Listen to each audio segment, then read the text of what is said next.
There are SSF HC viable builds, then there's these super tanky builds, and then there are straight up immortal builds. And the last of these only comes around once every few years when GGG really Fs something up. Now this build is a showcase of some text stolen straight from the motherland from 黑白鱼. So to you, 我非常感谢你，因为我们分享这个 BD. But my Chinese is really bad. I mean, shame to my family bad. So the amount of tech that I've been able to pull away from this video is kind of just partial based on the pictures more than anything. Please go watch their video in the description if you want a deeper explanation of the mechanics and what they've explored in terms of other possible setups. Bastion, the mercenary, has the skill called impenetrable bastion, and it's basically just a little bubble that it casts. It's got a 3-second duration and a 30-second cooldown. However, unlike guard skills, this cooldown can start going right away. This means as long as you're able to make those two numbers converge, either increase that duration a lot or reduce that cooldown a lot to the point at which they are exactly equal or, overlapping even further, you can actually achieve immortality, basically. Now this character is hardly a build. If you want to follow their setup, you could go for trauma stacking, reach literally billions of damage without too much struggle. But I eventually want to turn this thing into something I really enjoy playing that's much more smooth. It'll probably be my final character of softcore. Now, as far as the core interaction goes, there's basically 3 main axes for scaling it then. 2 of them are on your mercenary, and this is increased skill effect duration and increased cooldown recovery rate. Both these things will directly affect impenetrable bastion insofar as your mercenary is scaling with it. Now the first thing to know is that the mercenary itself, that impenetrable bastion skill, can actually be supported. Mine isn't perfect. It can have a higher level CDR for 40%, and that would make a pretty big difference in terms of how I think about setting up. But this one itself already took me over 1,000 maps, which is just ridiculous, honestly, to think about. Beyond this though, there's basically 2.5-ish sources for CDR. One is off the boots, increased CDR here, Shaper Influence, also Crusader, I think. Belts, this can also be off a Shaper belt. And then a chest can have a Abyssal Socket in here, and that has 3% CDR. In terms of skill effect duration, well, that's pretty much every other slot other than Orm Vorax, which is just here to help me res cap. I have a triple anoint here on the Strangle Gasp, I have another anoint here on Breast Stealer.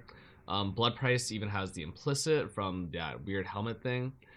2 time clasps, and then even a skill effect duration implicit over here. So everything else is for skill effect duration. The third primary axis is on your own character, and this is to scale the self-curse temp chains effect, and that's by just doing, curse effect scaling. On you though. So I'm playing a Raw Blood setup instead of Shackles. I'll get into that a little bit later. The first thing is that I do run a mirrored ring over here. This is a mirrored penumbra. This is increased curse effect, but also minus lightning res, so I can equip Doriani. It's Doriani myself, so it's technically, an ethical build. Coward's Legacy is another source of increased curse effect on you, which is slightly different. The other source of curse effect I think are generic, so I have a little bit off my helmet, 14% temp chains here, 10% here. I run well, there's 20% reduced to make up here for here, which sucks on Raw Blood. Also, you lose a whole ring slot. I'm an occultist, so I have increased curse effect off these 2 slots. A glorious vanity over here that gives you increased curse effect off a bunch of different notables. Curse effect on the tree itself, which is pretty cool. There's also small clusters that can give you curse effect per small node. I think that should mostly cover the increased source of curse effect. If I can check really briefly, yeah, this seems to be about it. Blasphemy itself also gives you a minus 25, which is not great to deal with, but...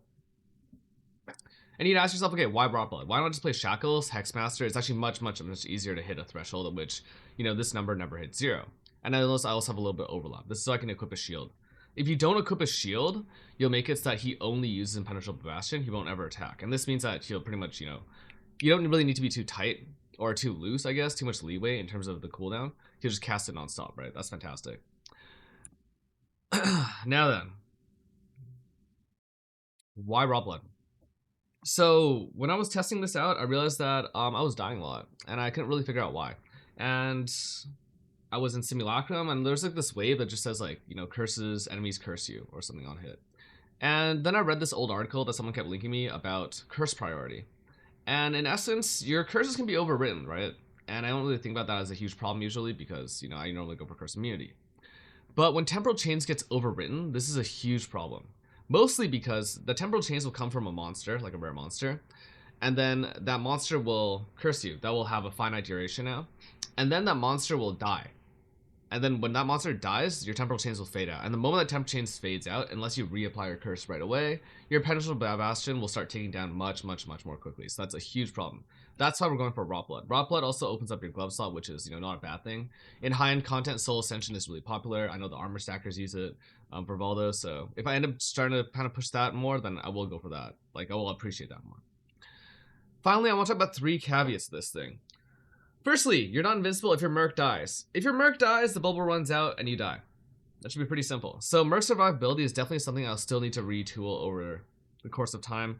Right now, it's already not the worst thing ever. I mean, it's got like, what is more regen this? But I think he has a weird debuff right now. As long as the vitality is up and stuff, he has somewhere around like 1,000-ish regen. Depends on what's going on the map as well. It's really hard against Ghost because Embezzler disables all recovery, instant leash is impossible to do, or like hard to do, and then you can't use Soul Ascension on him for the cheating mercenary mitigation with Soul Ascension tech because he's a strength dex base.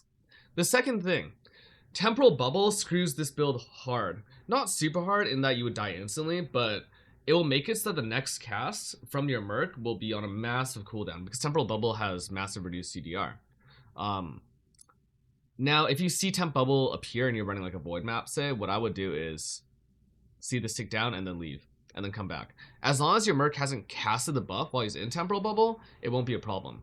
But that does tend to happen sometimes, you know, especially if your damage is relatively low versus the really tanky content that you're doing. The third caveat is that the skill doesn't start on cooldown right away. So impenetrable bastion, you have to wait for the actual cooldown to pass before he does his initial cast. In my case, I think it's about 22 seconds. So that means plus 22 seconds to every single map. So it's not like the most efficient speed mapping setup. But still, I mean, I'm literally immortal on the setup. I think this tech is super, super crazy. It's got a ton of potential because of the relatively low opportunity cost. Mirror rings are very expensive to do and quite frustrating to craft, I think. And the bastion itself is super, super hard to find. But I think this tech is going to be an absolute league breaker if this doesn't get changed in the very near future.